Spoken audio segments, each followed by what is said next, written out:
আসসালামু আলাইকুম এভরিওয়ান। তো সবাই কেমন আছেন? আশা করছি সব ভালো আছেন। নতুন একটা ব্লগে সবাইকে ওয়েলকাম। আজকে কিছু সবজি ও মাছের ভিডিও শেয়ার করব। আর গ্রামীণ বাংলা দুপুরে রান্না হচ্ছে গলদা চিংড়ি দিয়ে ঝিঝিঙ্গা আলুর ঝোল। দেখতে হলে প্রথম থেকে শেষ পর্যন্ত ভিডিওটা দেখতে থাকুন, আপনাদের কাছে অনেক ভালো লাগবে।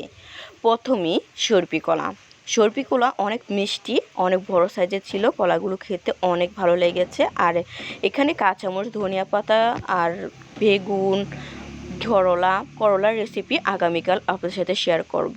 অবশ্যই আমার পাশে থাকবেন নতুন নতুন ভিডিও দেখার জন্য।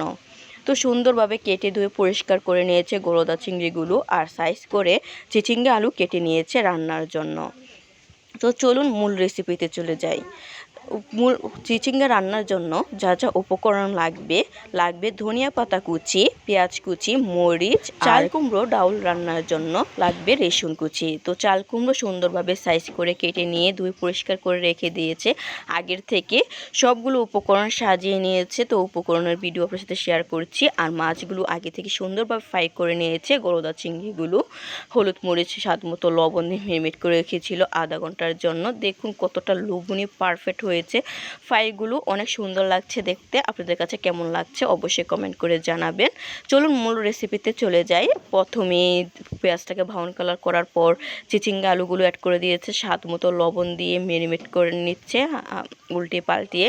তো কষানো হয়ে প্রায় শেষ পর্যায়ে, এক্সট্রা পানি দেওয়ার কোনো প্রয়োজন নেই। চিচিঙ্গা থেকে সবাই জানেন অনেক পানি উঠে।